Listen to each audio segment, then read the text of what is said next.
Si te digo que toda gran novela necesita conflicto, probablemente pienses que es algo obvio.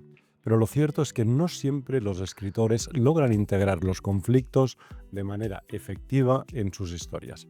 Sin conflictos no hay trama, no hay tensión y lo más importante, no hay transformación en los personajes. En resumen, sin conflicto no hay novela. En este vídeo exploraremos los 5 aspectos del conflicto que debes tener en cuenta para crear una novela inolvidable. Vamos a ello. Pero antes, si eres escritor o quieres serlo y estás interesado en publicar tu obra, te conviene suscribirte y activar la campanita, ya que constantemente estoy subiendo contenido con tips y consejos para ayudarte en el fascinante mundo de la escritura y la publicación. No te lo pierdas. Piensa en el conflicto como el motor de tu historia, es decir, como aquello que hace que tu historia avance y, sobre todo, que los lectores quieran avanzar con ella, pues necesitan saber cómo va a solucionarse el conflicto que has planteado y por eso siguen leyendo. En una novela romántica, por ejemplo, el conflicto es siempre el motor de la historia. Una pareja que no puede consumar su amor debido a algo que lo impide, que puede ser la oposición de la familia, la diferencia de clases sociales, la distancia, si viven en regiones alejadas o países distintos, o por una cuestión de moralidad, como por ejemplo nos propone Carmen Pellicer en su novela Flor de Saúco, donde una profesora y su alumno deben mantener su relación sentimental a escondidas. Hay dos modos de plantear el conflicto, como un conflicto interno o bien como un conflicto externo.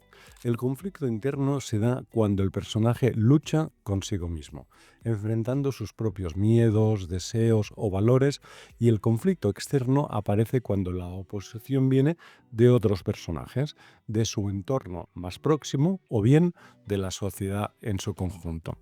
Es decir, a veces lucha consigo mismo y otras veces lucha contra un antagonista. Es importante que el conflicto no se resuelva demasiado pronto.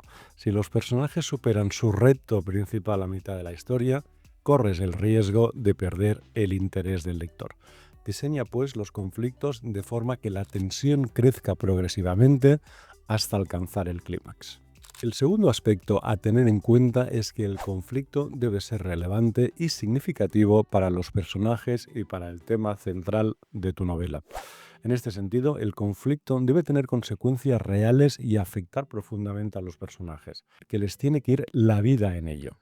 Haz que a veces tomen decisiones que a priori puedan resultar irracionales, pero que vengan empujadas por el amor, por el odio, por el resentimiento, por el deseo de venganza, por la tristeza, por el desamparo. Es decir, estados de ánimo que les empujan a hacer cosas de las que probablemente se van a arrepentir, pues no ayudan a minorar el conflicto, sino que lo acrecientan. De entre todos los posibles conflictos, los que resulten más atractivos a ojos del lector son siempre los dilemas morales, es decir, los conflictos que desafían los principios éticos de los personajes, pues ponen al lector en la tesitura de pensar: ¿y yo qué hubiera hecho en esta misma situación? Por ejemplo, en Crimen y Castigo, de Dostoyevsky, el conflicto interno de Rodion Raskolnikov al enfrentar las consecuencias de su doble crimen es lo que hace que la historia sea tan poderosa.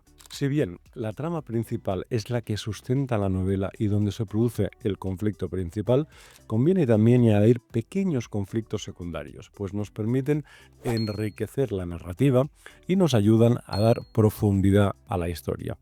Estos conflictos son importantes porque nos permiten desarrollar a los personajes secundarios, que a su vez nos permiten mostrar diferentes facetas de los personajes y explorar subtramas. Además, aportan dinamismo, pues introducen giros que mantienen al lector enganchado a la historia.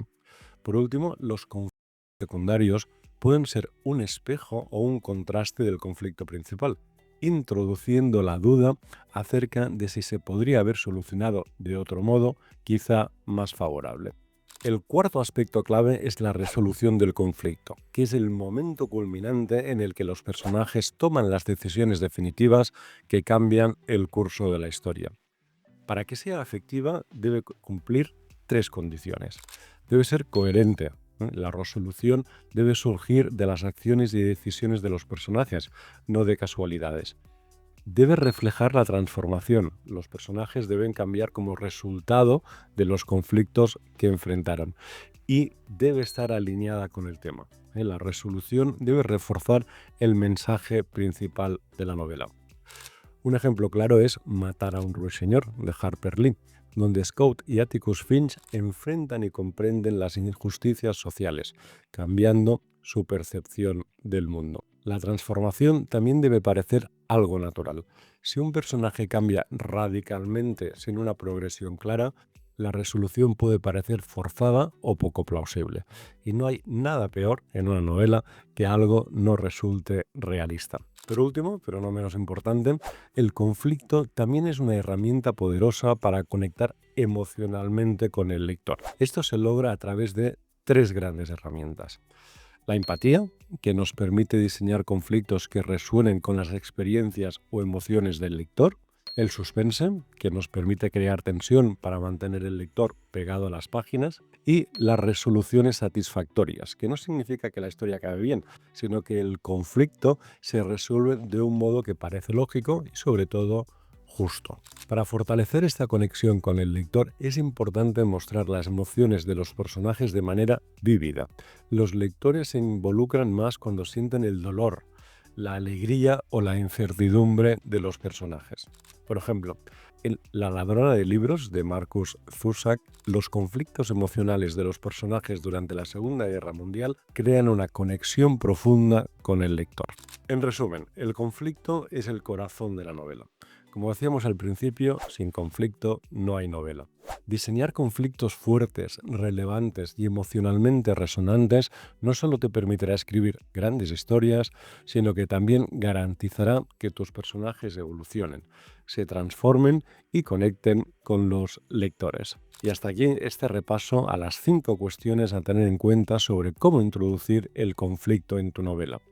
Si este vídeo te ha resultado útil y crees que te ayuda de alguna forma, suscríbete a mi canal y déjame en los comentarios de qué tema te gustaría que hablara en los próximos vídeos. En mi curso online, Método Mapea, dedico un módulo entero a todas las cuestiones que hemos visto en este vídeo y a muchas otras que si eres autor te conviene conocer. Nos vemos en el siguiente vídeo. Muchas gracias y hasta la próxima.